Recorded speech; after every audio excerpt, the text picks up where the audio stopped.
Joseph, thanks for being here, man. Thanks for having me. You're drinking Perrier. We're drinking a little bit of whiskey, but you were talking about you don't drink alcohol anymore. Is that purely for health reasons?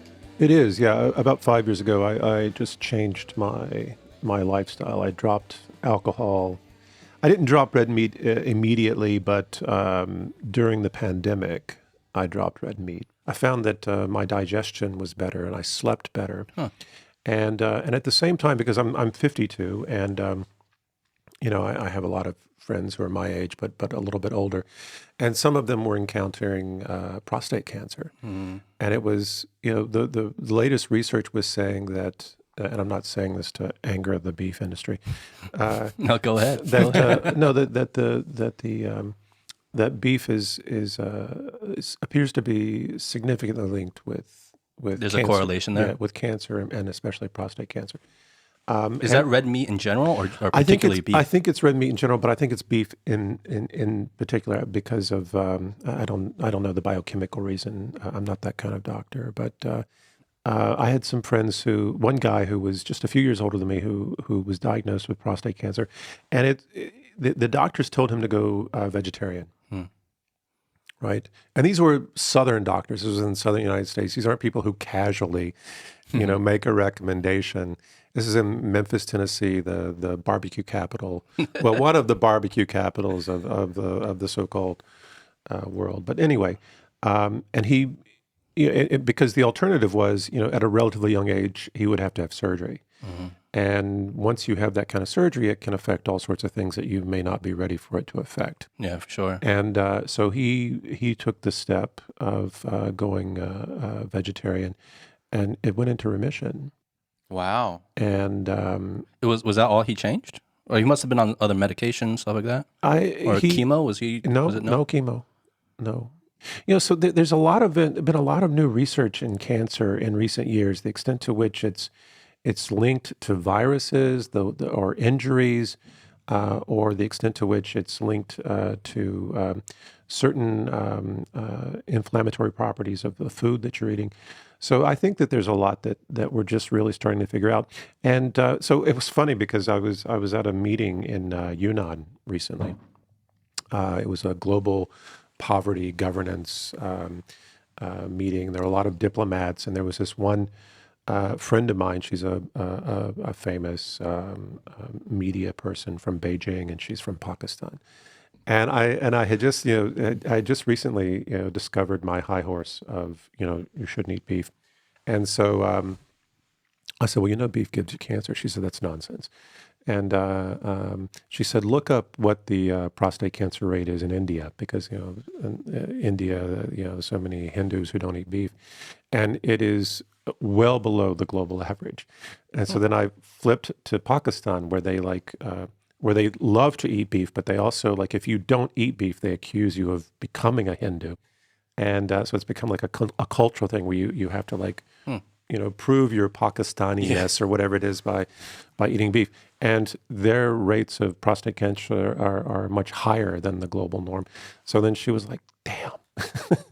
Damn. But the good news is, she doesn't have a prostate. So, well, you got me questioning my own kind of diet. Yeah, it's really complicated because you think, well, if I cut red meat or if I cut beef, obviously I'm losing certain types of nutrition. Some people, they need the iron. For example, some women certainly need iron. You can get iron from different sources, of course, but the other side of it is, okay, you say, all right, well, I'm going to eat more fish and chicken, which is what I do, but then you have to worry, well, how much or how many hormones am I getting in the chicken, and and mercury in fish, right? And mercury in fish, and Fukushima in fish. So you don't know that you're necessarily trading, for something better. Yeah, good for bad or something like that. Wait, Joseph, you're from the States yourself, right? That's right. Where are you from again? It's a complicated answer. I mean, I was born in Louisville, Kentucky, and I grew up in many different places, but primarily rural Alabama. Finished high school in Memphis, went to university in Washington, and spent most of my professional career in the States in Washington, Atlanta, and Michigan.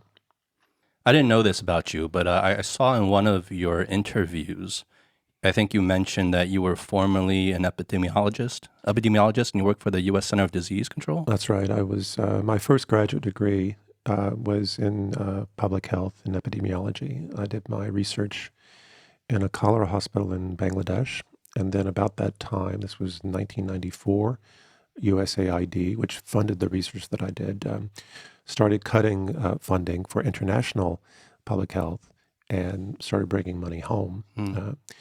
And so there was a hiring freeze at that time during the Clinton-Gore administration. And I had an opportunity to do a second master's.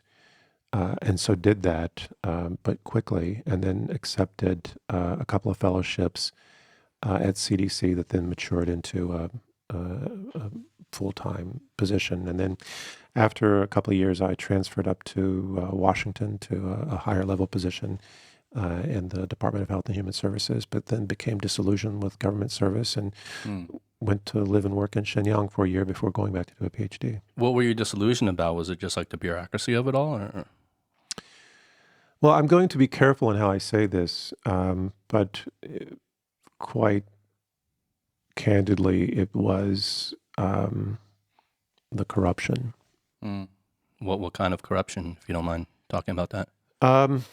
Okay, so I won't say the name of the group that I was working for in D.C., but it was a group that was responsible for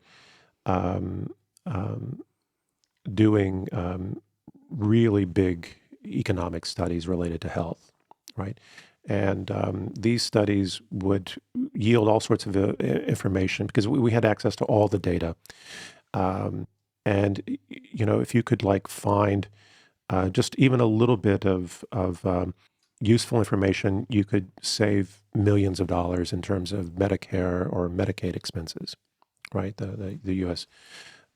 Federal health supports for old people or poor people. And one of the things that the group found is that a very high percentage of the back surgeries that were being done in the United States were unnecessary. Not only unnecessary, but were very costly and putting a lot of physical stress on people, right? And many people would be significantly diminished by the back surgeries. And so this paper discovered this and released this finding, and a powerful surgeon who was a member of Congress had our budget zeroed out. Whoa. Right, unless we retracted the paper. And so we did retract the paper. So you were left without a choice, right? I think we had a choice. Okay. I think what should have happened is that agency sort of stood up and said, "We're here for the American people. We're not going to let surgeons hack you up and cut you up and have you pay for it as taxpayers." Right? That's to me an abomination. I can't imagine working for that type of organization. But you know, out of their own narrow self-bureaucratic interest, they withdrew the paper. There were other things. There were things related to, since I've named Clinton, Clinton had something called the Children's Health Initiative. And what he did was he was talking about how this was adding all of these resources to protecting children's health. But actually what we did was we were told to go find every program that already existed that had anything that could be packaged or presented as being related to children's health. And we would repackage that as a new type of program, right?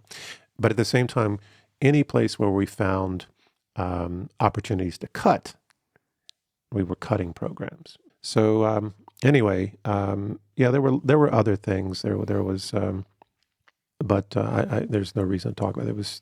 It was to be honest with you, I had started it off after my bachelor's degree working in finance, and I became disillusioned with that. And so I thought, okay, well, I'll go to work in government. And then I saw, okay, well, it's also corrupt in government. So then I thought, okay, well, I'll transition to academics, and then I ended up becoming a political activist and a professor, and then getting bought out and blacklisted from my last university position in the United States, which is what led me to China. So there's corruption in academics too. You But that's know, kind of like, I think everyone kind of is waking up to that now these days. well, I think what it is that, in starting in the 80s, but really accelerating in the 90s, and depending on like which school you're at, because there's more than 3,000 colleges and universities in the United States. Um, what they call the expansion or the taking over the business model in higher education, right? Where it fundamentally transformed higher education and turned it into a business. It's also where we begin to see the exponential increase in the cost of going to school, right? And there you have these higher education functioning as a powerful lobby, lobbying the federal government to, consistently increase the student debt limits, and this is where we start getting into the student debt crisis, right? So all of that is something that was taking place, and at the same time, universities were getting more and more in bed with business. So if you work for a university, you can't really criticize the local government because then you run the risk of the university budget being threatened or something else. You can't criticize industry because they're now funding and have positive financial relationships with the university. And in my case, in the first thing that I got in trouble for was we successfully organized a union because part of the business model is they want to break faculty governance. They want to increasingly rely on adjunct labor, and adjunct labor is part-time teachers. Yeah, and so the Well, one why is that? Is it cheaper that way? much cheaper. Yeah, and Plus, you don't have to worry about benefits and stuff like that either. it's much cheaper. It's basically piecework. In other words, you get paid like maybe $1,500 to teach a class. And students will actually pay more to take the class than you get paid to, like one student will pay more than will pay like $2,000-3,000 to take a class. And it's not just that you don't get benefits, which obviously is a big deal, but the real problem is that when you are a regular faculty member, it's not just that you have benefits, you have rights, and you can participate in faculty governance. Okay, so when you instead are, I think the university where we organized the union, 70% of their courses were being taught by adjuncts. That's how Wow. crazy it gotten. Yeah, and that figure is not an outlier. A lot of universities had moved to this model, but in order to enact the business model, what you need is a business structure, which means you can't really allow your school to be ruled by the faculty senate. What you need is a president who can make executive decisions and manipulate, either crush the faculty governance or simply manipulate it, right? And so I saw that happening firsthand and became part of the effort to try to resist it. And ultimately, that led me down a certain path of activism, which, once you start down a path and people become aware that you're going down a path, it's hard to get off the path because you will have people who are constantly encouraging you and saying, "Hey, you're our guy," but you'll also have people who are trying to push you. Like people who aren't necessarily, supportive of you, but are trying to push you into a confrontational position so that they can. Or is it more people who don't want to be like the face of the movement themselves because, maybe out of fear or repercussion or something like that, and are like trying to prop you up so they don't have to like stand so much in front? That's part of it, but the other part of it is, I think some people, in academics, certainly in the U.S., are maybe not now, but when this was happening back in 2008, 2009, when I was accelerating in terms of the things that got me bought out, there were some people who were still idealistic. Like they thought, okay, we have the right to have freedom of speech. We have the right to speak our conscience, because that's the way the university was set up, and that was the model of faculty governance. But in fact, we didn't really have that right anymore. And since I already had a reputation for being that kind of person, they would say, well, we know who you are, so shouldn't you say, I mean, I was literally being like a this meeting. is your MO, kind of like. Yeah. But no, there were other things, and some of them had to do with activism. So I was teaching at the prison as a volunteer, and that seemed to rub some people the wrong way. But why would that rub people the wrong way? I'm going to be a little bit of an asshole and say, we use the word liberal in China to mean a certain thing, but we use the word liberal in the United States to mean something else. Right, so liberal in the United States means progressive, not conservative, whereas in China, liberal means, not committed to the existing political vision or order, right? Wanting something more like a Western-style democracy. So when I say liberal progressive, liberal progressives who often get criticized and attacked in the United States for being leftist. Mm-hmm. But in fact, they hate leftists more than the rightists do. Mm-hmm. Because the leftists are constantly exposing the liberal progressives for actually being self-serving centrist who aren't really interested in doing something. They free ride on, they have like a structural complicity, or what the French sociologist Pierre Bourdieu would call they are complicit adversaries with conservatives, right? I mean, you can look at let's pick on Nancy Pelosi, someone who, for decades gets to present herself as a liberal left-leaning politician, and yet, look at the tens of millions of dollars that her family has. Look at the alleged corruption associated with the family business, and So I mean, I don't know how you can be that sort of part of that system and that powerful, and at the same time really committed to helping people overcome oppression and adversity. Well, do you think a lot of those people, it's more like virtue signaling? Because in the States in the recent years, it's gone through kind of this like more like liberal shift, right? In terms of, at least in the media in Hollywood and, in these type of circles, it's portrayed as a lot more liberal and left-leaning, the values and wokeism and all these things that are going on. Do you think it's, a lot of these politicians, they publicly lean that way to gain more public favor? Meanwhile, behind the scenes, they're kind of... I think it's virtue signaling, but it takes place on both sides. Mm-hmm. Right, so clearly you have... they play towards the audience. Well, conservatives virtue signal, but they virtue signal according to certain, in a different way. Certain values, right? Yeah. And the so-called liberals do the same thing. But, if you go back, if you're approaching it from my perspective, which is the far left, I don't really see a big difference in terms of Democrats and Republicans. I mean, if we look at, you have both parties now firmly in the employ of major U.S. companies.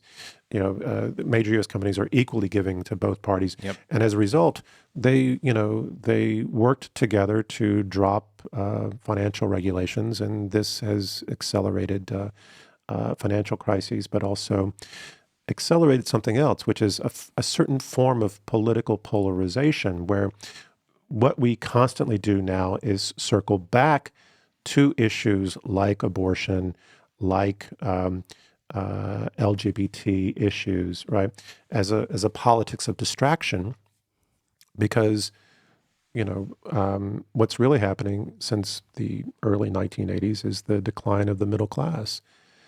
The middle class is getting smaller and smaller. My generation was really already in decline, but 2008 wrecked us. That's, in my generation, is where you begin to see in the developed world the first group of white men that begins to commit suicide at a higher rate. That's also when we begin to see the acceleration of the opioids crisis, as people were losing their job and because of depression, but also because they no longer had access to health care, and they're getting hooked on opioids because it's also being pushed by corrupt pharmaceuticals in collusion with corrupt doctors, right? And so really you just have like this vulture society that is eating the flesh and of its own people. There's okay. So from the minute you started talking and we started recording, like you've been blowing through like all these like things. I'm like, oh, that's a whole can of worms I want to talk about. This whole can of worms. So I got a lot more worms. It sounds like yeah. it. So I'm trying to like get my brain on track. Is like everything you're saying is like sparking Very all interesting these stuff, curious questions I want to ask. But like just what you just said. Is there any correlation between the rates of suicide in particularly white males in the United States? Was there any correlation with that between like veterans coming back from war? Is there any connection there at all? Because like, you know, I read some stories and articles and I don't know how accurate they are about, you know, how like the war machine is directly also linked to higher rates of suicide amongst veterans and things like that. Well, we know historically that this problem has existed after major mobilizations and demobilizations. And where we really saw it hammering American society was in the aftermath of Vietnam, because that was a different type of war, and they were not received well by either the people who were anti-war or the people who were pro-war. Yeah. Right. Yeah.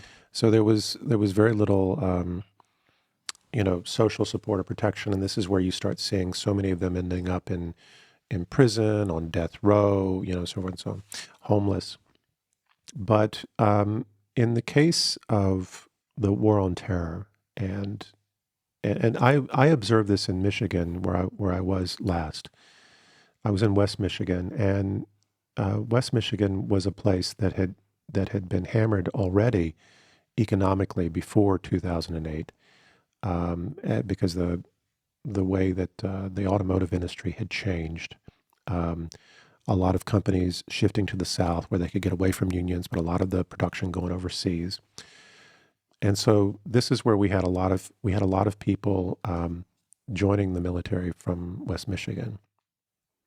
Because I was writing a paper and kind of investigating it, I started going to funerals just to sort of, see the aftermath. And it was a very interesting thing to see how the war was affecting people. And clearly it was having a very powerful negative effect. I remember I interviewed this one woman who was a recruiter, and she was a recruiter for the Army, and her husband had been sent over and came back with issues, as she put it.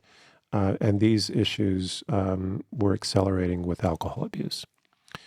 In the meantime, she had two teenage boys who were twins, she said, and they were, I think, 16 or 17. And she said that the moment they turned of age, she was going to recruit them. I said, really? You're going to send your own children into the war machine?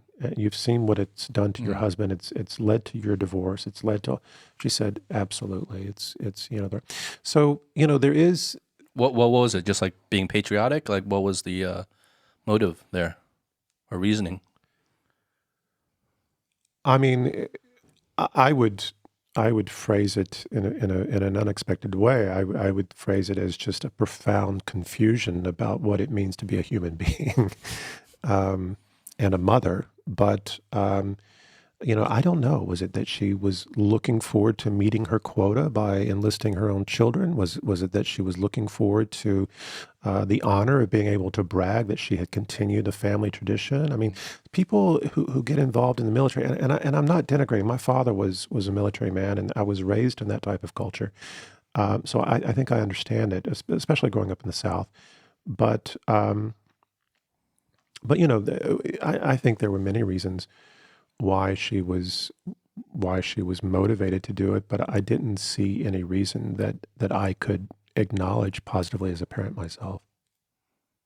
I think I'm not a very political person. At least I don't see myself as that. And I read the headlines just like any normal person does.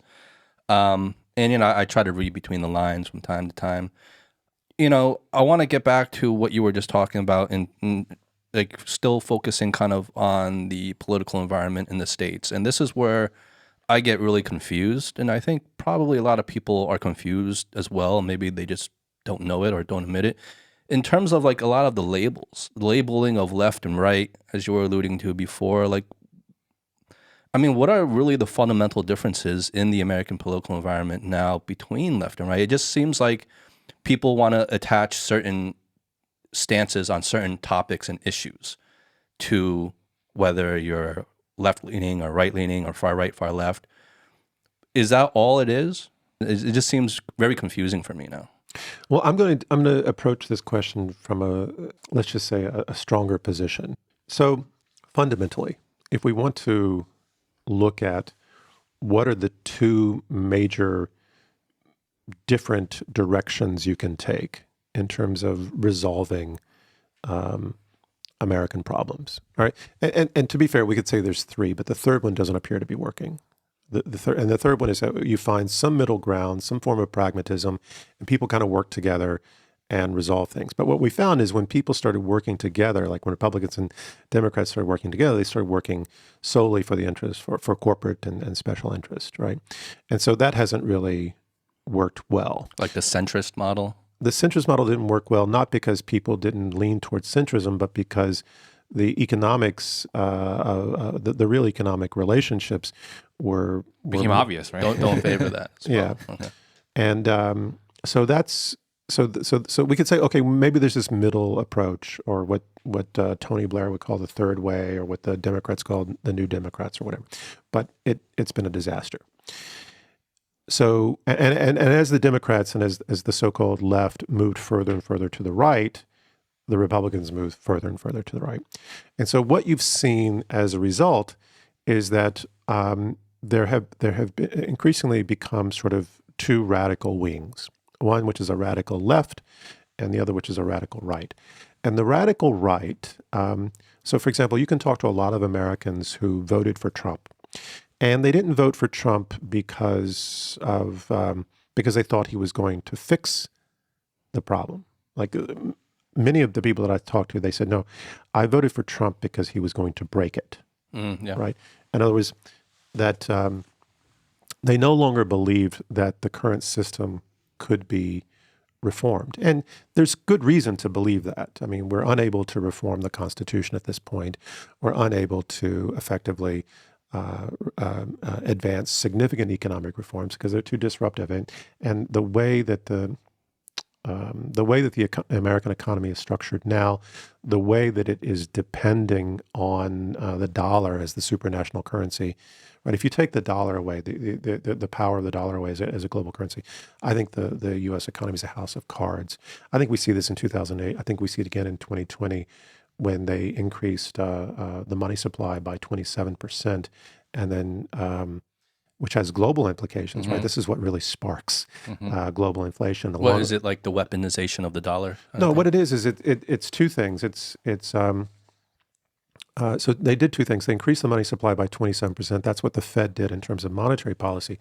But in terms of fiscal policies from the government, they did $5 trillion in stimuluses, direct stimuluses, the majority of which went to businesses and corporate interest, right?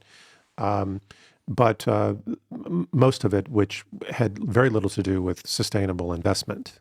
In fact, I remember I was doing a lot of TV at that time with a local studio that was owned by a Republican businessman, and he was getting his stimulus checks. Even though his business was good, he was getting his stimulus checks, and he was a very pro-Trump guy. But he knew that I had some knowledge about China, and he was asking me for advice because he wanted to invest his stimulus checks in China growth funds, right? So, like all these ironies that abound, right?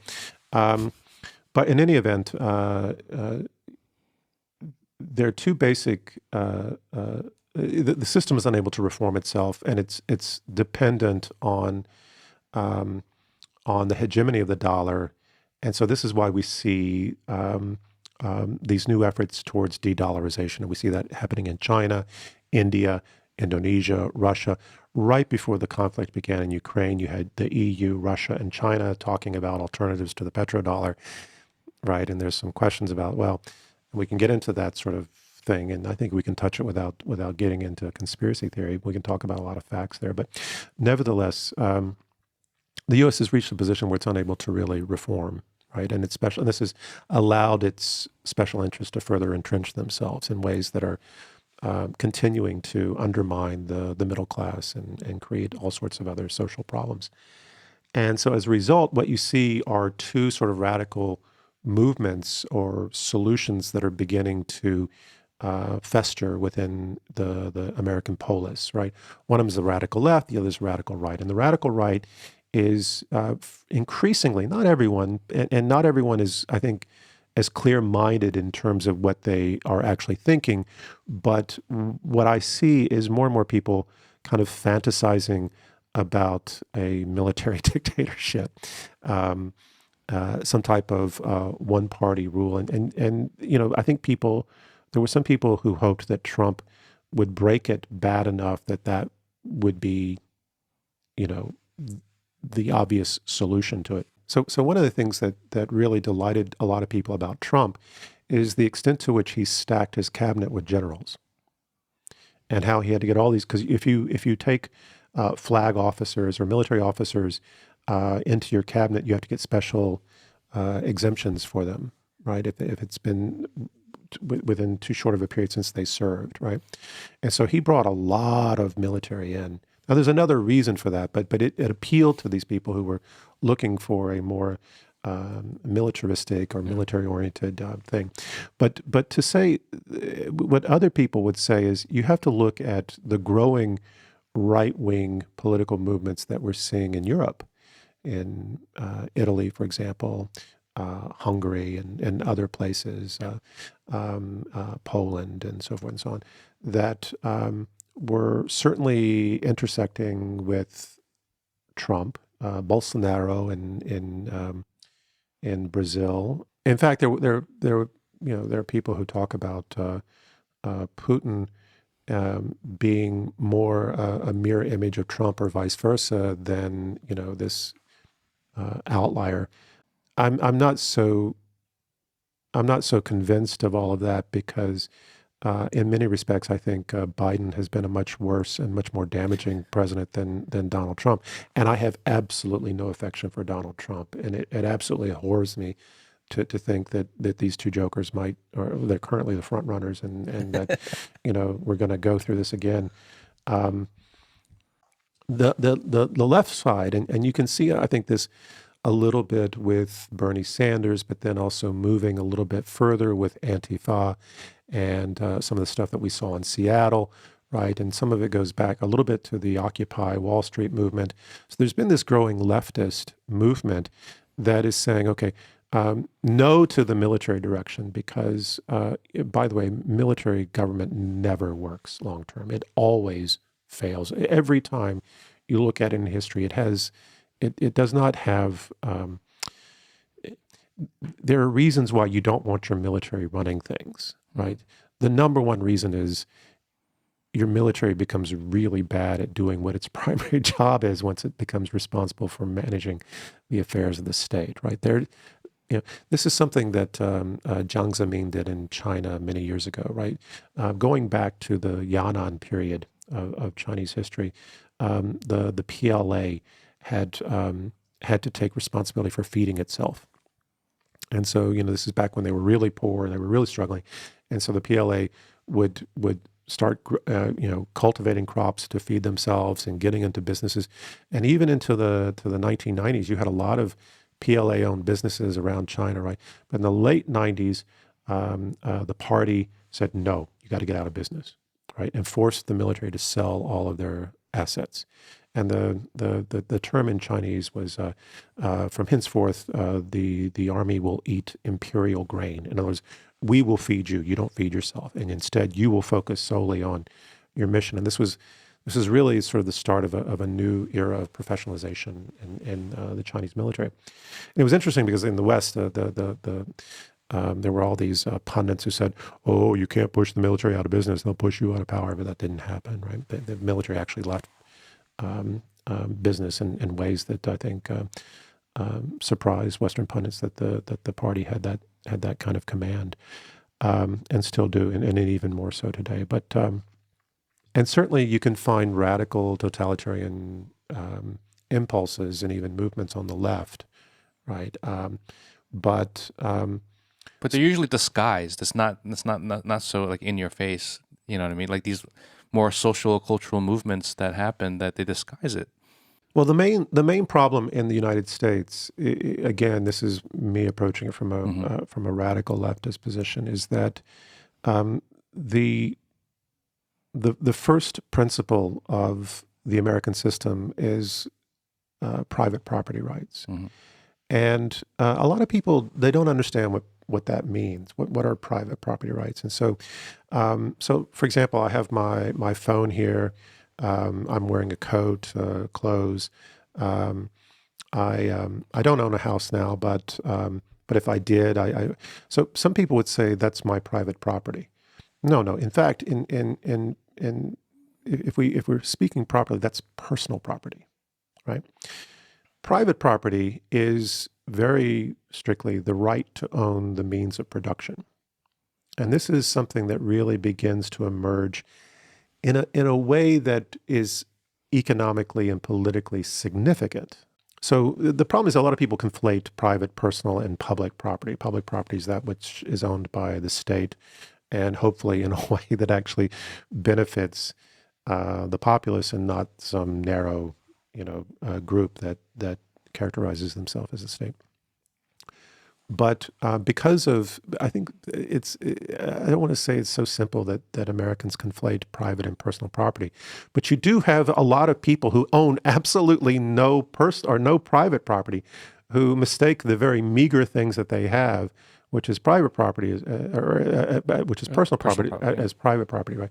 And so you have like this metaphysics of private property that exists as a cultural phenomenon, but is absolutely entrenched in the Constitution and the legal system in ways that make it very difficult to enact the sort of reforms that may deal with problems from the perspective of the left.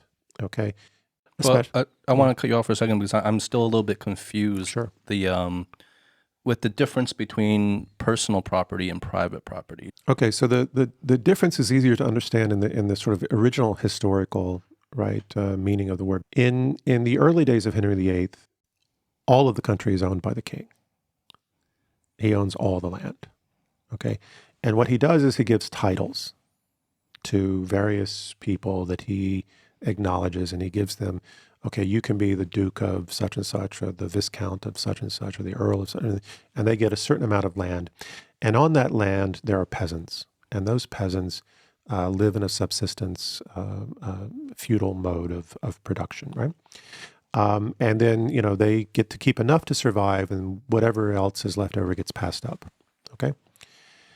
Henry VIII was starting to discover what David Ricardo later called the law of comparative advantage, right? Which becomes one of these central values in capitalism, which is you should produce that thing that you have the advantage to produce and then trade it for the things that you don't have the comparative advantage to produce, right?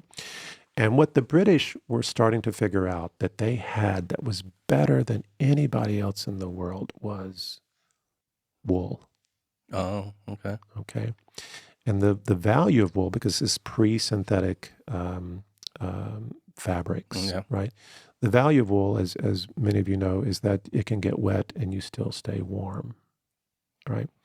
So it's whoever has good wool, they have good uniforms, they have better soldiers, remembering that most of your soldiers would die from disease, right? So having access to good wool and indeed the best wool was a huge, we talk about people today worried about, do you have access to high-tech chips or whatever it is? That was the high-tech chips chips. of then. That was like That was the technology of then. It was something unique about, I don't know, the genetic quality of British sheep or something. Just the density of the wool. I don't know. I'm not an expert in fabrics, but so what do you need in order to increase your wool production so that you can sell more money and make it? You need more land, and so where are you going to get your land from? You're going to start trying to claw it back from the church because you've given so much land to the church. And so you start a rift with the church and then you repossess the land. And then whatever noble families don't go along with it, you repossess their land, right? And then you start to create what are called the acts of enclosures, where you start closing in the common areas of these various feudal places and turning it over to grassland. And that starts pushing the peasants off the land and into the cities. Okay, and about that same time, you have these new businessmen who are saying, we could actually make more money instead of like selling the wool to raw to other countries. We could process it here, and we could force them to buy it as fabric, as a finished product, right? And that way we can add value. And, and so the king begins to grant these charters so that people, this doesn't exist previously. You might have small businesses, you might have, people who provide services, but this is really the advent of what we would call private property, right? Because before that, all the land, all the stuff is really owned by the king. His body is legally the same as the territory of the state. So that's to understand. That's where it starts off. Is that so that you now have the right under Henry VIII to own a factory, to own the machines. You have the right to hire labor, and you have the right to set their wage, and you have the right to own what they produce. Right? And so this is a legal right that was being granted by the king, okay, that didn't exist before, right? And again, you can find scholars who will say, oh, well, there was some example of private property maybe in the Roman times or something like this. But just like we have slavery that still exists in the world today, slavery is not the dominant contributor to global GDP. Right? It's not the same scale. It's commodity production, and that is the dominant contributor to global GDP, commodity production and consumption. So, we no longer live in what is called the slave society, or a mode of production. We no longer live in the feudal mode of production, even though there's still some people living in a subsistence mode of production around the world.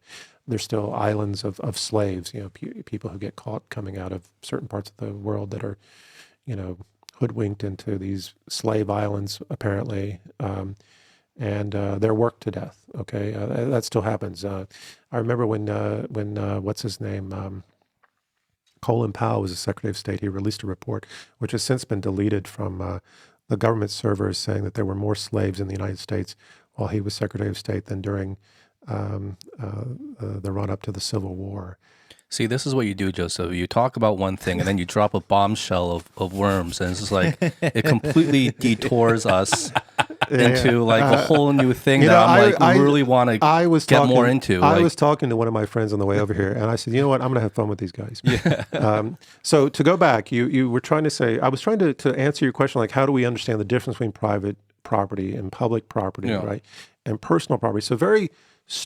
So you ought to be able to see from what I was describing in terms of the development or the emergence of private property in the early days of it. Of course, what is now private property and how it functions is a lot more sophisticated and complicated. Well, I don't want to just let you get away with this. Can you bring a little more insight into these like modern day slavery? Like, is this conspiracy theory, or where are you getting this from? No. There were.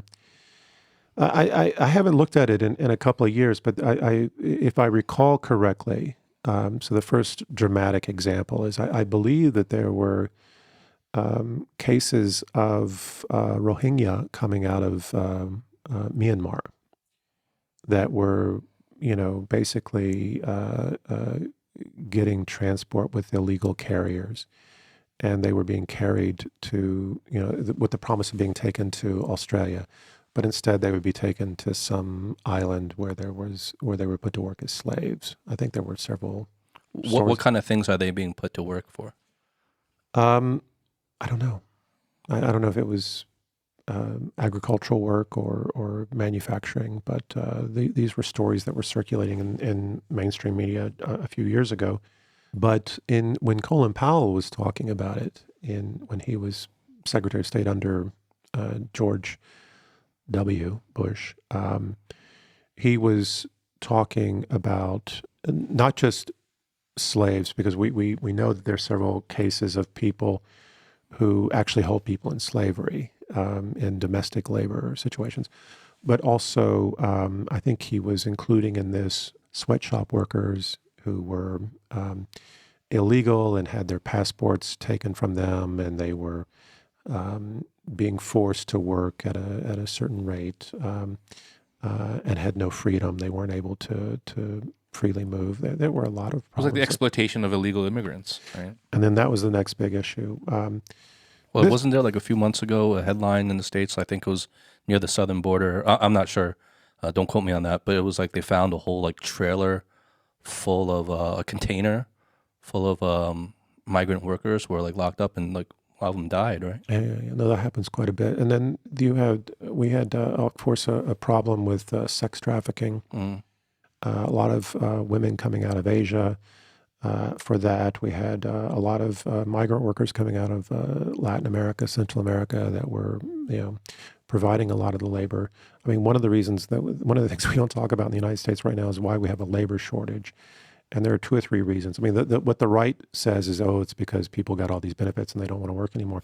Actually, it's because a lot of people found that their employers were really nasty, and the way they were subject to certain things during COVID that sort of broke them. And a lot of people got, we saw that there were spiraling psychological issues, drug and alcohol abuse during the pandemic. Some people were diminished by long COVID. And a lot of people lost their jobs and lost that. So there are all these things. But it's also because, since Trump, we have been pushing migrant labor out of the country, and it's almost a quantification, an indirect quantification of the extent to which the American economy was dependent on the exploitation of undocumented workers.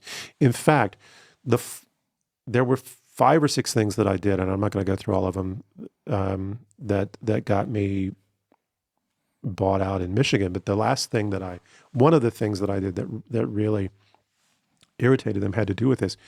We had where my university was, we were surrounded by orchards, and most of the workers in the orchards were migrant workers, right? And the state representative for the state house, right, who had my district, he was a right-wing Republican, and he sent around a brochure to everyone in the district. And he was highlighting like all the conservative things he stands for, and how he's fighting to protect you. And it was really dog whistle tactics, appealing to sort of white nationalism and so forth and so on. And one of the points that he had was that he would never allow, that he would do everything he could and use all of his power, which was considerable because he was chairman of the State Appropriations Committee, that migrant workers would never get access to state IDs. Right? Now, about that same time, in the orchard that was closest to the university, there was a fire in the barracks. We don't know how many people died. We know they took their bodies and left before the emergency crews got there because they didn't want to get caught. Okay? Now, I looked up on the state database where this guy got most of his campaign donations. Where did he get them from? The orchards, right?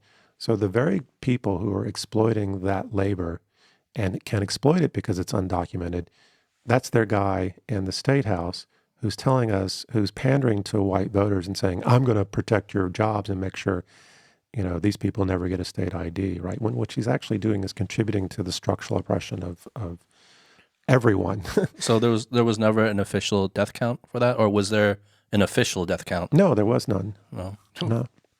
So the thing is, he sent this brochure around, okay, and I got it in my mailbox, and I saw it in the morning, and I was young and stupid, and you could like tear off the back page and write a comment to him, okay, and mail it back, and so this is exactly what I wrote. I said, "Stop being an asshole and learn how to love people," okay. That's all I wrote, okay. It didn't sign my name. It was anonymous. My name isn't on the brochure, okay? And not the part that you tear off and mail back. And I mail it back. 2 weeks later, I get a certified mail delivered to me and CC'd to my dean and the provost, who already is a little irritated that I've, considered her to be a violator of academic integrity. And he's saying that the university really ought to rethink employing someone who's so rude and disrespectful. And Wow. So they knew exactly who you were. Because the address? The barcode. There was a barcode, and they found out who I was, and they found out where I worked, and then they came after me that way. The guy who abstained. The abstainer. Yeah. And so then literally he's in charge of the State Appropriations Committee, which oversees the budget for the university. And now you have an issue, right? But this was something that I said as a private citizen. I didn't sign my name. I didn't publicize it. But to answer your question, to not open, the 10th can of worms. No, please. No, but I think this was part of the type of phenomenon that Colin Powell had in mind when he was talking about sort of modern slavery. Other people talk about, the prison labor system. Yeah, prison labor, yeah. But what's fascinating is that, you just shared something anecdotally that you experienced. And, if you never said that, we would never know. It would just be out in the wind, Well, even if we thought it, it'd just be like conspiracy theory for us because we have no. And it's just scary. If you really think about it, let me just back up for a second because I don't want to shift like immediately to China, but well, there's a nice segue to China. So maybe we're on the same page because right now we've been talking a lot about your experiences in America because we were talking about in America, the left and the right, and the deconstruction of the left and the right. Now, in China, we don't have a left and a right here. If I was just we do have, but not like visibly in terms of one party system, one voice. This is. So let me weigh my words carefully. Yeah. It's certainly the case that the party wields power, right? And if you don't understand that, they will make it clear to you. And it's certainly the case that the party talks about unity and being unified and, so forth and so on. But people keep falling into the trap of believing that the party is a monolith. It's not. It has, until, what was it, a week ago, the biggest population in the world. It is the biggest political party in the world. It's been ruling for one of the longest periods of history in terms of its contemporaries. It is a tremendously diverse country. You know that. A lot of Americans don't know that, but you aren't normal Americans. There's a big difference between Shanghai and everywhere else. And there's a big difference between, even in leading cities, there's a big difference between Beijing, Shanghai, Guangzhou, Shenzhen, blah, blah, blah, so forth. And there's a huge difference if you go between the interior or rural areas. So there's a huge difference between, say, the special interest of Shanxi, which is going to be very, very oriented towards coal, versus other areas that are going to be very, very oriented towards renewable energy, right? So, or if we go back to last year, let's just speak theoretically that the Ministry of Health was very much invested in the COVID control policies. and acquired a lot of power and resources at other ministries' expense. Okay? The Ministry of Commerce, the Ministry of Foreign Affairs, the Ministry of Education, right? So it's natural that these ministries compete with each other. I work with a lot of different media, both media in China and outside China, but I work with a lot of state media. I work with Xinhua, CGTN, CICG.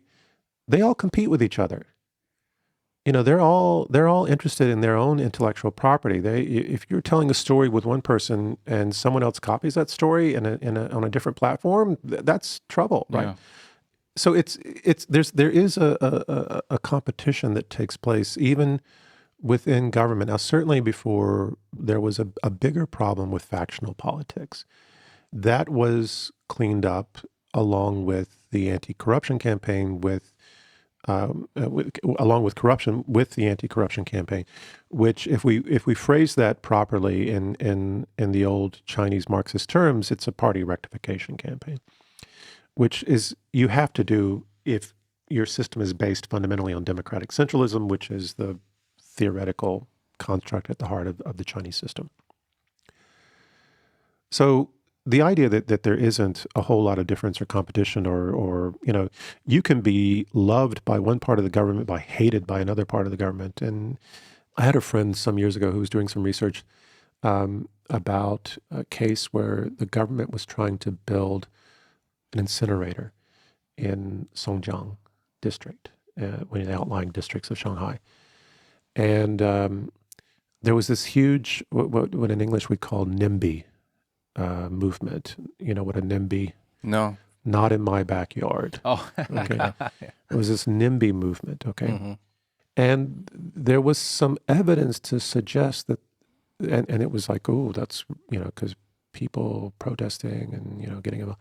And there was some evidence to suggest that that was being encouraged. I don't know that this is true, okay, but according to my colleague who was doing the research, that was being kind of tacitly or even secretly encouraged by the Environmental Protection Bureau there, because they also have an interest in keeping the pollution rates low, because that's how they get assessed.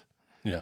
And so you can have commercial interests that are at odds with environmental protection interests. Now, fortunately, we've seen in recent years, environmental protection interests become stronger because now party leaders are evaluated in terms of the number of green days or green water, or clear water sort of thing. So the paradigm has shifted, and as a result, we have a lot cleaner environment. I'm sure if you've lived here since, I've been in Shanghai alone for 13 years. It's a lot cleaner. Huge difference. And the same for Beijing. Beijing, unfortunately, just still has the dust storms. And that's that's a geography thing. That's a climate change thing. But I feel like right there.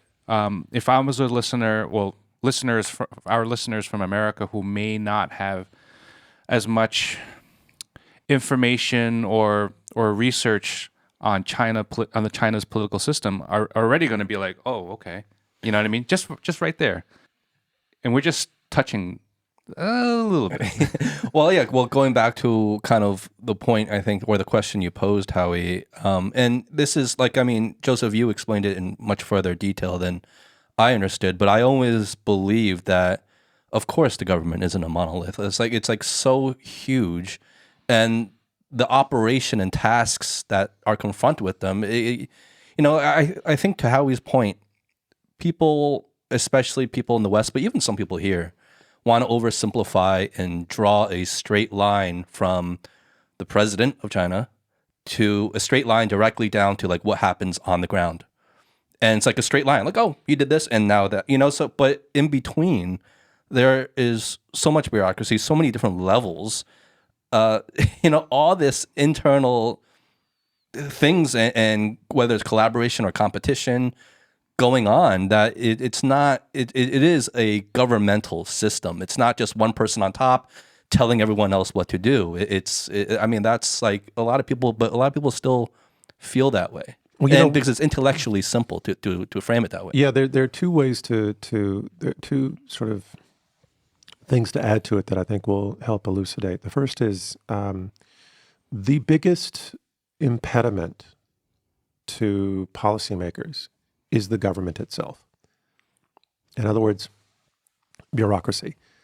So bureaucracy is slow, ineffectual, right? And keep in mind, it was the Chinese who invented bureaucracy, right?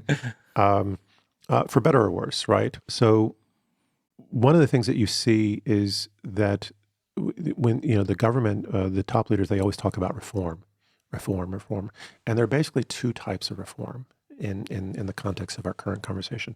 One is, okay, we need to do something new because things have changed, right? And the other type is, we need to cut down bureaucracy. We need to cut down red tape. And you'll often see these like chop retirement ceremonies where they, I think there was, if you could, go to Baidu or Google and, periodically they'll have this ceremony where they'll like take all the chops the red stamps that you needed to open a business, right? And like maybe it was 37 stamps you needed in order to open a business. And government is pleased to report now, I'm not citing a real example, that's been cut in half or something, bureaucracy has this way of like, it's like a cancer. It keeps like growing and protecting its own self-interest, right? And the party knows this. This is one of the reasons why Mao Zedong says you have to have a revolution every 10 years.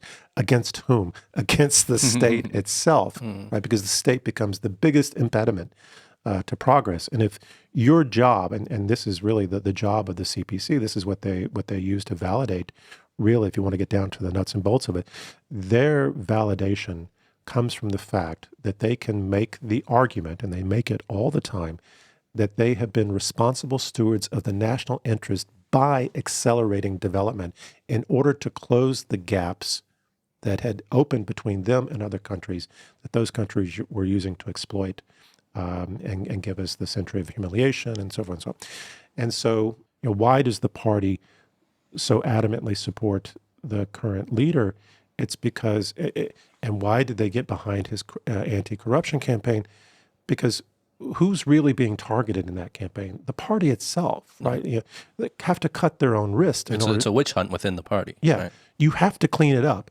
And nobody really wants it, but you have to do it. Otherwise, you've reached a critical point where your whole project risks falling apart. Yeah. And so we find this, in fact, periodically the party reaches sort of this existential crisis, and they have this tremendous capacity for self-change. And we find this going back to the earliest years.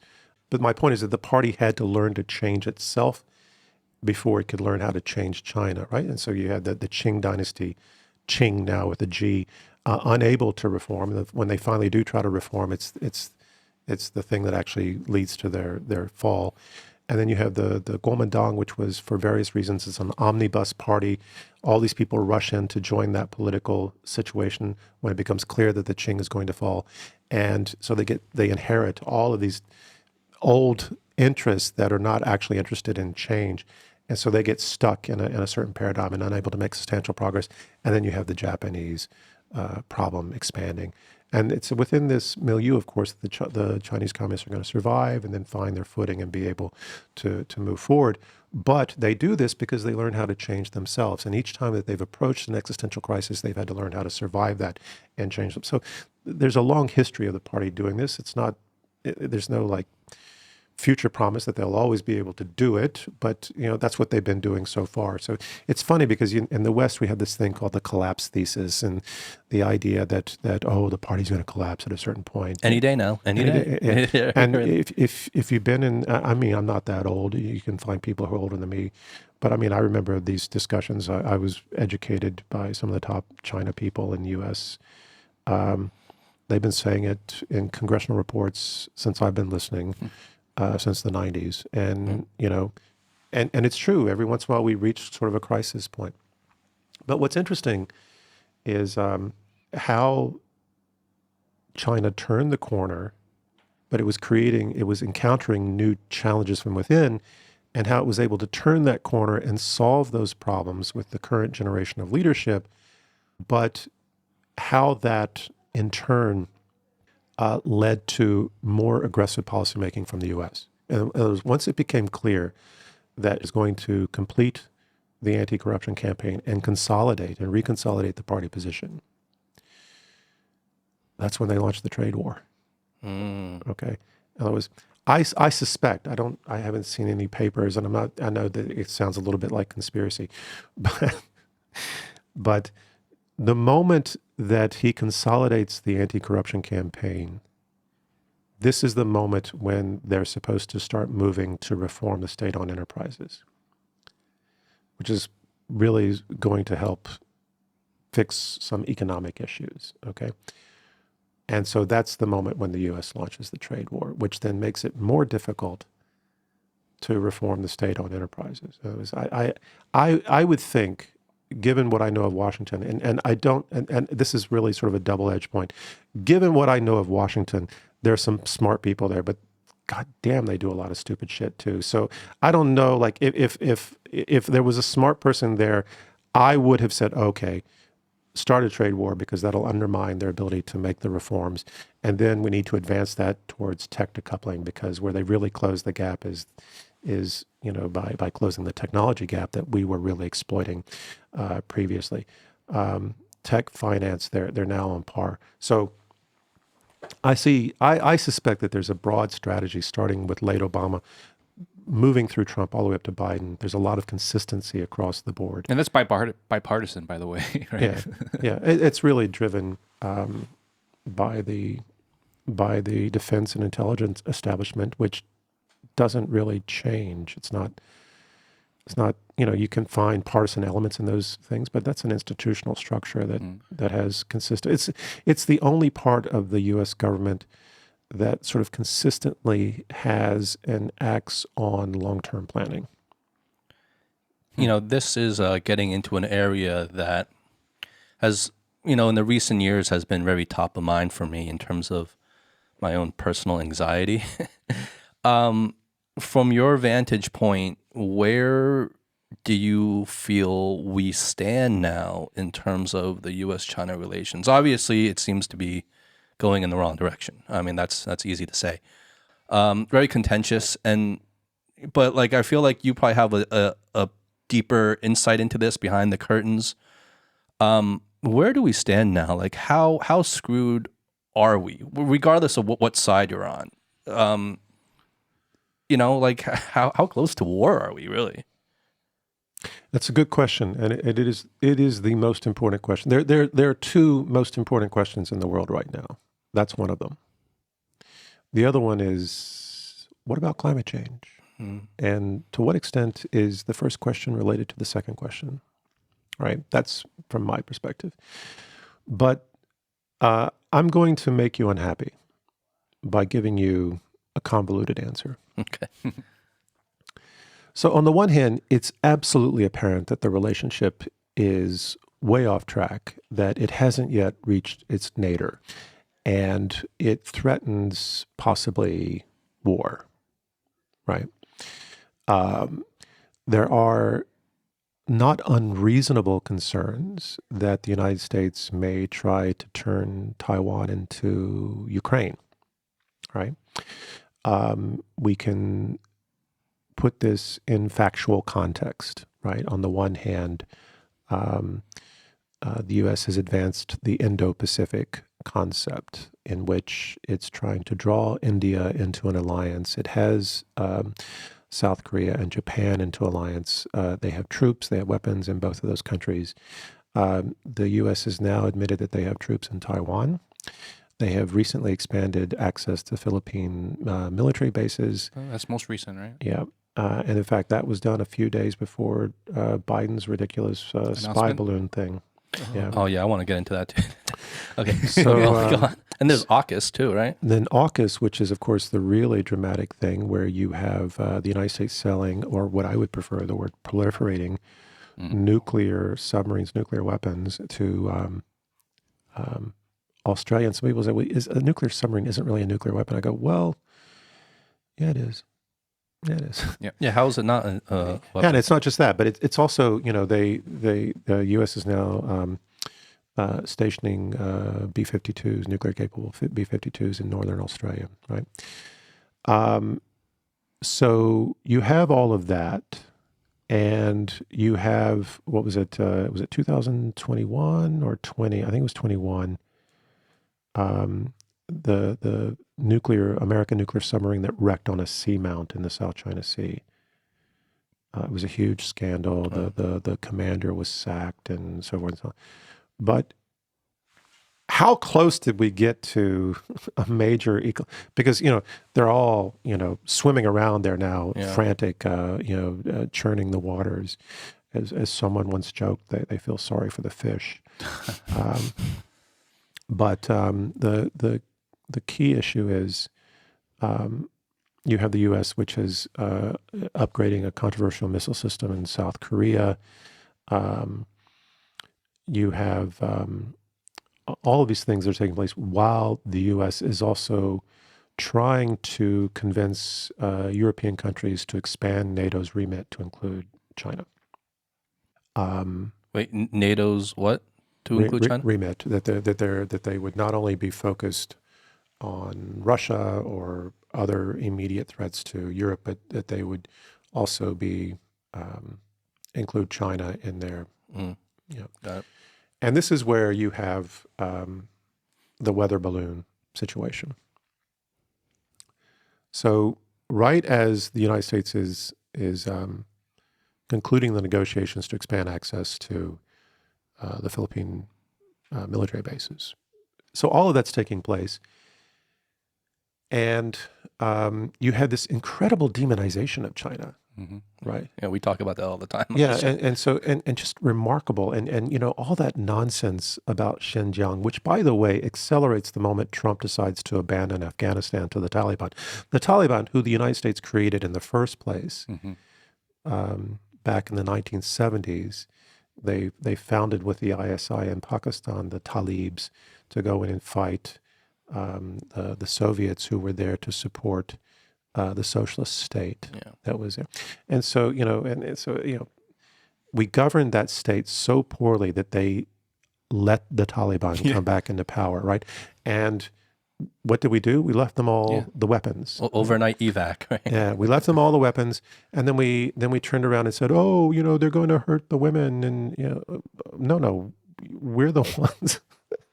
We're the ones who created them in the first place. Afghanistan in the 1970s, early 1970s, was the most secular Islamic country in the world.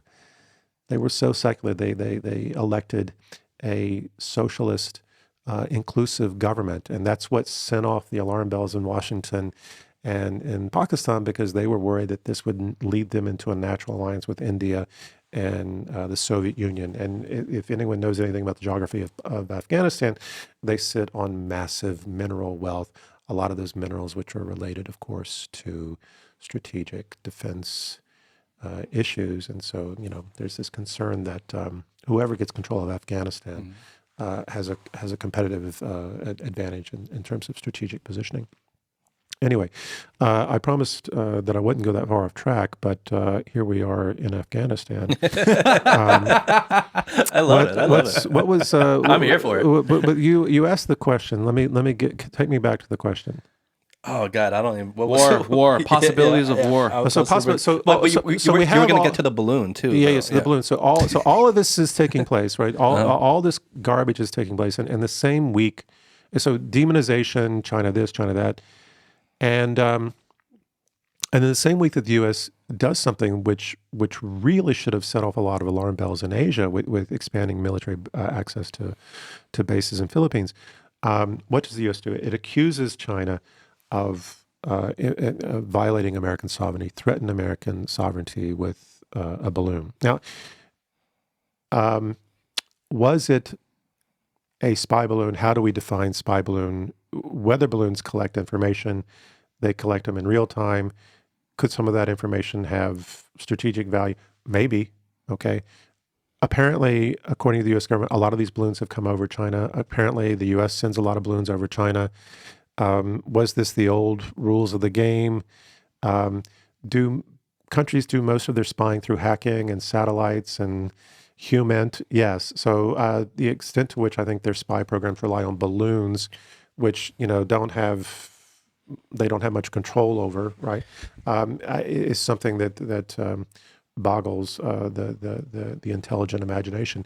Nevertheless, he makes a huge deal out of that, derails the Blinken trip, which I don't think he wanted anyway. This was something that he had to promise during the G20 because he was facing a revolt in the G20 because he was trying to push the G20 into a position against China, right? And so you saw all these countries, including the host country and others in Southeast Asia, saying, we're not going in that direction. And this is where Schultz and Macron begin to break ranks, and they're going to come to China. And so Biden has to get ahead of that and try to also have a talk. So he meets Xi on the sidelines and then promises that we will see high-level exchanges. And so Blinken is going to be the big high-level exchange. But before that, I don't think Trump ever, or excuse me, that Biden ever wanted Blinken to come here. I think he was just forced by changing geopolitics to try to get ahead of it, but then exploited the balloon situation to A, derail the visit with Blinken, and B, turn that into a talking point to the State of the Union speech that followed a few days later, where he mentions China more than any other country, even more than the United States. And then immediately after that, you have the meetings of NATO where they go to NATO and they say two things. Number one, China is now a direct threat to the sovereignty of the United States, and this is a NATO issue and they make the false allegation that China is thinking about selling lethal aid to Russia. Therefore, China is a direct threat to the security interest of Europe. And so these are going to be the two motivating factors that are supposed to push NATO. In the meantime, the Norwegian head of NATO, and this it's not a conspiracy, he's a Norwegian, and the two countries that have benefited the most from the war in Ukraine are Norway and the United States in terms of the massive increases in energy sales that they've achieved as Russia has been cut off from being the main supplier of Europe. Well, the whole Nord Stream thing is a whole nother. Yeah, and Hirsch says that Norway and the United States collude on this, and you see a lot of conflicting accounts.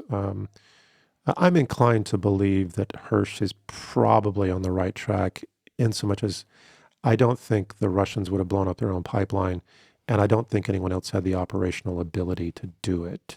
And then we point to the fact that the people who benefit from it the most, who have benefited the most from it, who are the people who have the operational capacity to do it. So, in fact, I from what I understand in talking with colleagues in Europe, they know who did it. They know who did it. And the fact that they're not saying who did it suggests that it's kind of says everything. That it's somebody on on the Western side of the equation. Well, that's the thing. I think, a lot of what I'm getting out of it is whether it's like the timing of it all or the circumstances around it or things that aren't being said.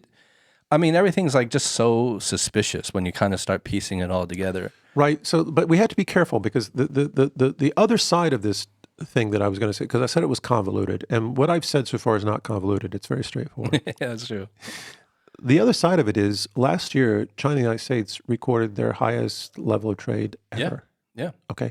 So to what extent are we really moving towards war? To what extent are we really locked into a struggle? Or to what extent is this just a political theater, a political performance that's covering for the fact that all this trade is still taking place? Mm-hmm. It's just that people have to pay for it now, pay more for it now through tariffs, which are taxes on the consumers. Mm-hmm. And so there's three possibilities. One is that it's actually a zero-sum fight between two groups trying to fight over who's going to be dominant, or at least from the Chinese side, as they say, we're not in a zero-sum game. We just don't want to be dominated, right? Whereas the U.S. is more locked into, I believe, a zero-sum approach. And they have to be at this point because the only way they survive is with the dollar being powerful, and that requires a zero-sum approach. Alternatively, to what extent is it just a theater, right, to accommodate the fact that the American middle class is being disciplined and reduced? Because now, increasingly, if we go more towards the Marxist model, the main problem with the middle class in the United States is that it increasingly has to compete with international labor. And so for years, it enjoyed what Lenin would call the advantage of being at the center. So American workers were able to also benefit from the exploitation of Chinese workers. You could go to Walmart, you could buy something cheap, and you could supplement your standard of living by exploiting cheap labor. So increasingly, that's not the case. Increasingly, American workers have to compete with international labor, and so as a result, they're finding their middle class position and security has declined. Right? Yeah, it's like double sided. It's like not only that, but also the cost of goods going up and Sure. every side. So to what extent is this just cover for a rebalancing of an American middle class that is no longer really able to exploit that position and now has to compete, but American politicians have to shift blame and try to make someone else responsible for it, right? Or to what extent is it a third possibility, which is things are changing. We are going to decouple. We might even go to war. But in the meantime, people are going to try to make as much money as they can. Yeah. So out of those three options, do you not lean towards one option in terms of you feeling it might be more likely?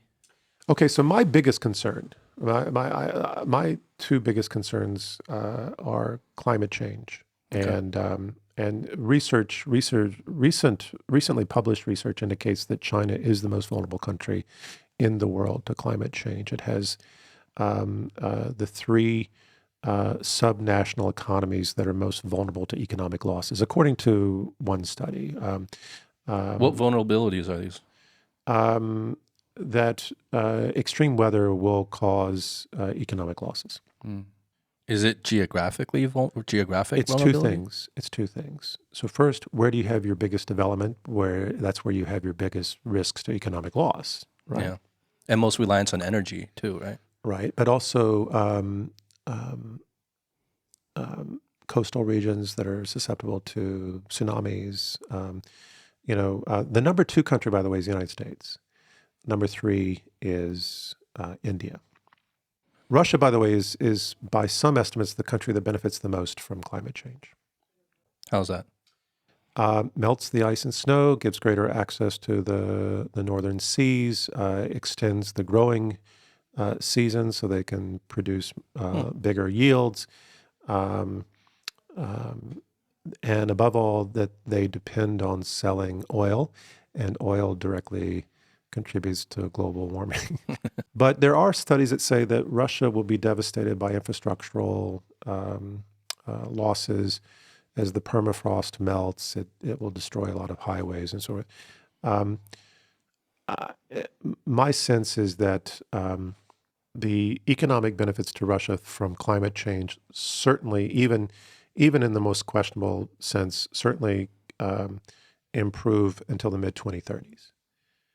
And thereafter, it becomes a question of whether or not it's a benefit or a loss. Okay, but you have to calculate benefit and loss in relative terms. So, for example, the United States is number two most vulnerable. We saw the most recent major hurricane that hit Florida and the southeast coast. How much was it? I don't want to quote the figure, but it was tens of billions of dollars, right, in losses. However, the United States, as I've said, and this is my thesis, and not only my thesis, but the one that's central to my analysis here, that the United States economy depends on the dollar, right? The American economy collapsed in 2008, period, and it collapsed in 2020. And the only reason the U.S. economy survived was because of the power of the Federal Reserve to exploit the power of the dollar as the global currency, right? No other country in the world has the ability to increase the money supply by 27%, right? And basically externalize a lot of those costs onto other countries. Yeah, at the expense of all these other countries. Right. Yeah. Especially developing countries. Yeah. At the same time, increase debt to about $31 trillion, right? By giving massive handouts. So no other country could do this. So to what extent is the U.S. economy what we might call a zombie economy? Like certainly there's some real economic growth, there's some real economic activity, but what happens if the dollar is no longer really being used, right? What if it's What if the trend of de-dollarization continues to advance? What if the petrodollar disappears as the means for denominating oil sales? There are a lot of projections that the U.S. economy collapses as a result. Conservatively, a lot of people don't think that that's right around the corner. Yeah. I'm of two minds. I generally would think that it's probably not right around the corner because nobody wants it to be right around the corner except maybe Iran, Russia, and a few other actors who have had enough and had enough a long time ago. Oh, what about China? China too, right? I would suggest that China is in a middle position because no one benefits more from earning dollars than China. China is the major trading partner of most countries in the world. But I feel like China gets portrayed as kind of like leading the charge of de-dollarization. I think what you see with China is leading a gradual charge. What you see coming out of Moscow and a few other places is leading a fast charge, the charge of the Light Brigade or something, right? China, as we noted a few moments ago, China, had its biggest trade year last year with the United States. It still earns a lot of money from the U.S. and most of its transactions globally. Remember that China is the biggest trading partner with most countries in the world, right? Biggest trading partner of Brazil, biggest trading partner of the EU, biggest trading partner of the United States. Yeah. Okay. So with the exception of the few, most of that trade is done in U.S. dollar. That's right. That's right. So I'm concerned about climate change because I'm concerned that, and this is a paper that I'm working on now, that one of the ways that we should assess the war in Ukraine is a proxy war between two fossil fuel dependent economies that are fighting a currency war, a war over which currency will dominate and who will be able to control prices. The U.S. has been moving. One of the reasons why the U.S. has alienated Saudi Arabia is because the U.S. has been moving since 2017 towards an energy independence model, and that energy independence is based on oil. Why was the United States such a major presence in the Middle East? Why did they fabricate that war to go into Iraq? But what's changed is that now China, as the U.S. is less dependent on the Middle East, now as it's producing more of its own oil. In the meantime, Saudi Arabia is expanding its relationship with China. Saudi Aramco recently announced they're building these two massive refineries in China, and I think they're doing this because I think China is playing a balancing act between Saudi Arabia and Russia. So all of those developments are taking place in interesting ways right now and are consistent with what I think the Chinese call a new era. It almost looks like if you were to take the map and lay it on this table right now, and you take United States and China and start carving up the world, and you see the alliances of U.S. and the alliances of China, and they do not intersect. It's like almost trying to carve up 50% of the world on both sides. You know what I mean? It's what it feels like from an outside perspective. My guess is that the U.S. is in a position of strategic retreat, and what they hope to retreat to is a Cold War paradigm. They understand that they depend on fossil fuels. They understand that they depend on the dollar. But they also understand that they can no longer hold the global position that they held. And so they have to retreat. But they want to hold on to Europe, as much of Latin America as possible, Israel as an outpost, and as much of East Asia as possible, Japan, South Korea. I think they realize that, let me phrase this carefully. I think they believe that the only way the U.S. can remain in power is to have a smaller position, but to make sure that position is more secure. And let's assume that this is the strategic vision, and it's not clear that it is, but there's talk in circles that this is kind of the grand strategy of the United States right now. You mean the long term? Yeah, near long term. that we're seeing a strategic retreat coming out of the Middle East, pulling back to Europe. Our forward position will be Israel in North Africa, and trying to solidify positions in Japan, South Korea, and as much of East Asia as possible, and to hold Taiwan as a point of leverage against your strongest competitor, China. Okay. And slowly lead a tech decoupling, slowly build a manufacturer reshoring in the United States. And then there will be this two-world system. And at least the U.S. will be able to continue in a way that, allows They're still thriving in some way, allows them right? to maximize the best of a worse of a depreciating situation. And I think China is very concerned about the U.S. launching something like what we've seen against Russia, both in terms of the financial sanctions, but also in terms of a proxy conflict. And to be honest with you, I would say that the Chinese government has been extremely reserved and mature because the United States has crossed so many red lines in the past couple of years. I mean, it's really stunning if you go back and look at it. And the fact that China, in this period of time where the United States is saying China's aggressive and China's unreasonable, and China has yet been extremely reserved. Yeah, rattle the sabers when some asshole comes to Taiwan. Okay, Yeah, but it's ridiculous. Well, where does China have bases outside of its own borders? There's a few countries, right? there are a few countries where? where they have assets, but I don't think they don't really position overseas. In fact, from what I understand, most of the Chinese forces that are overseas include the outsized contingent that they contribute to the UN peacemakers or peacekeepers.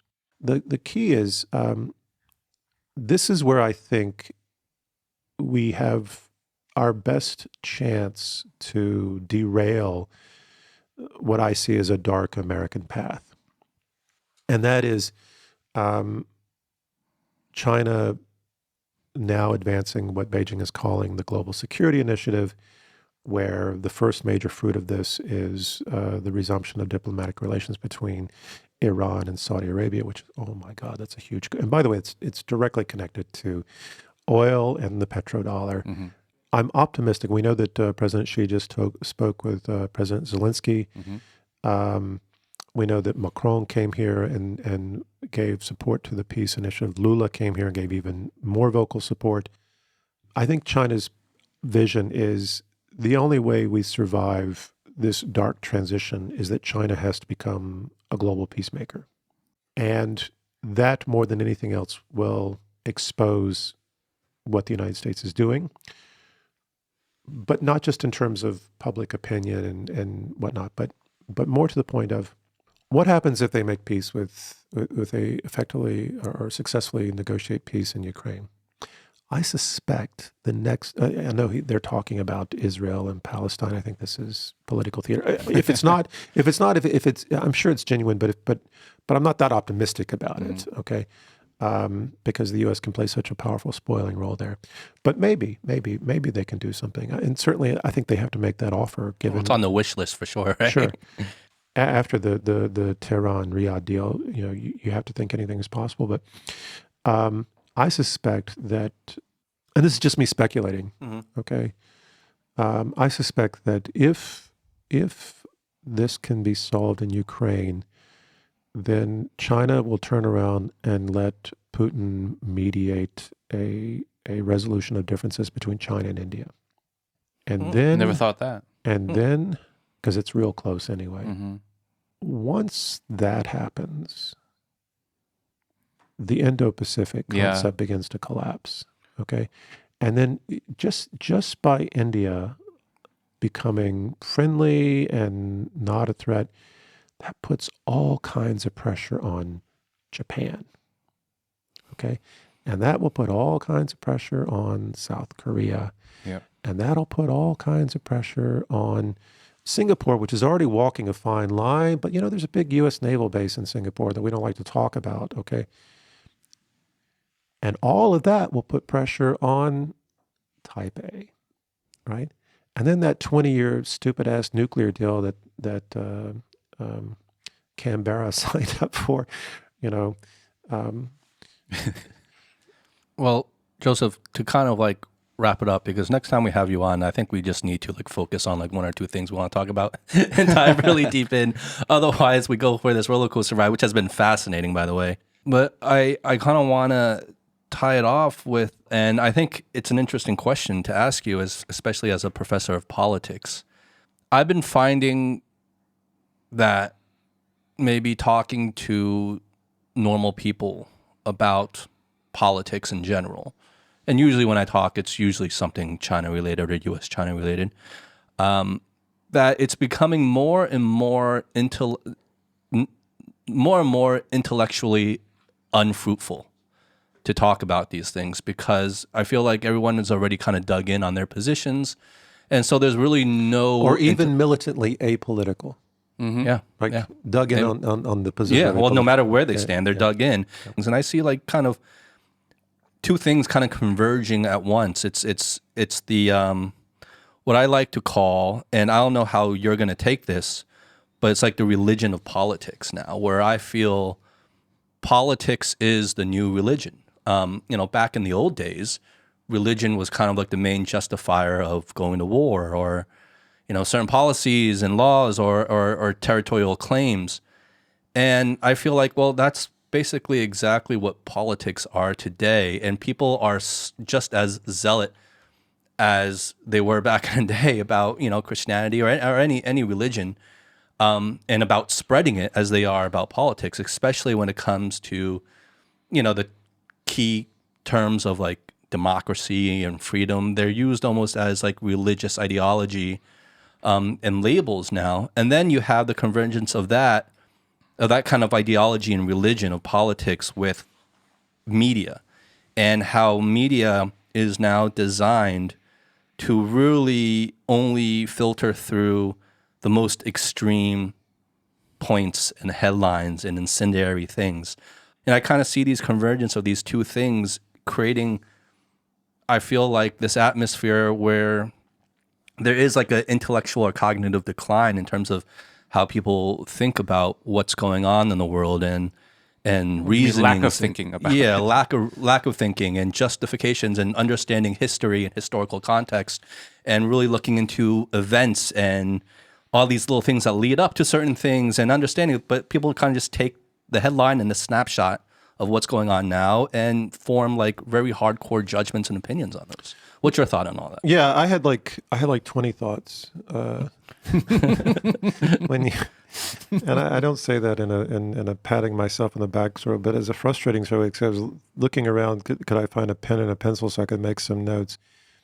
We see in the United States, and this is something the right-wing think tanks are constantly clamoring about, American youth are trending towards the left, and so are Chinese youth. As I said to my students, my undergraduate students at ECNU the other day, I said, the greatest contribution to human progress, by far, is that people die. Old people Pays way for the new. get out of the way, and it creates opportunities for younger generations to change things, not only in a progressive way, because I believe in a basic, so this is my faith in a Hegelian Marxist sense. I believe that humans are oriented towards the good, that's our basic. So now, all these reasons why people get confused and move in the wrong direction, but I believe that humans now have reached a position that in some respects is worse than, but overall better than where we were 1,000 years ago. So I believe in the positive arc of human development. And I think that this is accomplished intergenerationally primarily. The old generation gets out of the way, new people are able to, create real development and progress. Now, so I'm optimistic. I'm optimistic that young people are going to do the right thing, because I'm optimistic about people generally, right? On the other hand, my two favorite types of films very, very simply. Absurd comedies. And let's get the fuck out of here, science fiction. But the absurd comedy. Yeah, I'm curious about that one. So directly to the conversation, Idiocracy. Ah. Do you know this film? I've heard of it, yeah. Okay, so it's this idea that we're all getting dumber. Yeah. Right? And I don't think that's true. I do think old people comparatively are getting dumber, right? Or is it dumber or more stubborn, you think? Or are those two the same? You know, in my youth as a scholar, I would have said, oh, let's figure that out. Let's categorize those two things. But at this point in time, let's just say they strongly overlap and reinforce each other, right? So there is this concern. There is this concern that maybe technological development is reaching a point where through things like AI, not just before AI, but maybe reaching critical breakthrough points with AI, ChatGPT, whatnot, where people are being even more reduced, right? So on the one hand, I say, okay, young people are a lot smarter, a lot more savvy, and most of the time, they're just ignoring us. So on the one hand, I'm deeply optimistic and believe in the potential of human progress, and above all, that young people can do things better. On the other hand, I'm also concerned that technology, if it's not used properly, right? I recognize that it can be used as a tool, and that we have to use it as a tool, and indeed, it's a competitive thing at this point. And if you don't use it as a tool, you're going to end up in a Luddite position. You're going to be overtaken by some other place. So you have to you have to learn how to dance with the devil without getting burned. And my sense is young people will figure that out. That they're not morons, right? Whatever intelligence I have, this is what I firmly believe, and this is not me just being a proud parent. Whatever intelligence I have, like I look at where my kids are today, they're ahead of where I was at their age. Yeah. Okay. And so I have to believe that, they can do better than I have done, and then better than what my generation, oh my God, I hope so, because we have to, we kind of depend on that. well, but the other side of it is this, right? The other side of it is this. They actually have to. Rising waters, collapsing currencies, they're going to have to find solutions. Well, real quick, in this current time that we're going through right now, it just feels like we're getting hit from every angle, right? Especially from the perspective of the younger generation, right? Like the Ling Ling Ho, et cetera, in particular, and younger. As they get older, they're going to face not only climate change, right?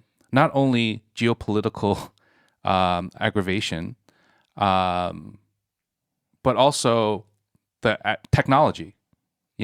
I feel like these three main, like all sorts of existential threats, right? Yeah, because technology is just like you said. I'm on your side as well in terms of novel disease outbreaks. Oh, biological, but everything. But I just feel like it's just from multi angles that when we grew up I'm around the same age as him. I'm in my 40s. We didn't have these kind of concerns. I feel it's almost like they're inheriting all these problems, and just like you, I'm hoping that in their current iteration, when I say them, I'm saying the Ling Ling Ho, et cetera. In their current iteration, they're smarter than where we were when at their age. Yeah. But once again, it's just the current iteration. We don't know what that near future is going to. So I don't think that civilization or culture has degenerated. I think circumstances have created certain and reinforced certain types of behavior. But I think once other things change, there's going to be this tremendous new surge in development, because they want to, because they can, but because they'll have to, right? And if they don't, then it'll be a very dark future, and we'll be dead anyway. So, well, okay, let's end on that note. Cheers, Josef. Thank you for having me. Thank you for being here. Sorry, I did my my grand tour of 1,000 topics. I loved it. I loved it. I mean, I could get you back on just to talk about, have a separate podcast for each kind of can of worms you open up along the way. Joseph, thank you so much for taking the time to be here. It was a pleasure. Love to have you back.